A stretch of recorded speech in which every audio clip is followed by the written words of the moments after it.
ஒரு விஷயம் இப்ப பினான்சியலாவே வச்சுக்கோங்களேன். இப்ப அந்த பொண்ணு வந்து வேலைக்கு போகுது, லவ் பண்ணும்போது வேலைக்கு போகுது. ஓகேவா? நம்ம பையன் வந்து லவ் பண்ணும்போது வேலைக்கு போல. வேலைக்கு முடிச்சதுக்கு அப்புறம் அந்த பொண்ணு கேம்பஸ்ல பேசாது, இவன் அரியர் வைக்கிறான். அரியர் இல்லைன்னா கூட உண்மையான ஸ்டோரியா இருக்கு.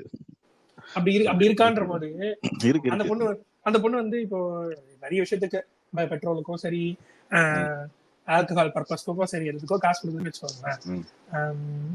அந்த பொண்ணை நீங்க போய் கேட்டீங்கன்னா உனக்கு எதனா செலவு பண்ணிருக்கேன்னு கேட்கும்போது இல்ல நான் அவனுக்கே கொடுத்துறேன் அப்படின்றது போது எனக்குள்ள தோணும், என்ன நீ சாக்ரிஃபைஸ் பண்றியா? அதாவது உன்னோட பிரைவேட் சோனுன்றது ஒண்ணு இருக்கு, உன்னோட நிறை குறைகள் ஆசை தேவைகள்லாம் இருக்கு. அதை வந்து நீ பேலன்ஸா வச்சுக்கணும். நீ இம்பேலன்ஸா பண்றதுன்றது வந்து நான் லவ் பண்றதால தான் பண்றேன்றது காட்டக்கூடாது எனக்கு தெரிஞ்சு. அதே மாதிரி முதல்ல அதாவது நான் இந்த ஸ்பேஸ்ல இருக்கேன், அந்த ஸ்பேஸ்ல போய் பேசுறேன், ட்விட்டர்ல போய் பேசுறேன், இந்த கிளப் ஹவுஸ் மாதிரி பண்ற மாதிரி எல்லாம் பண்ணக்கூடாது.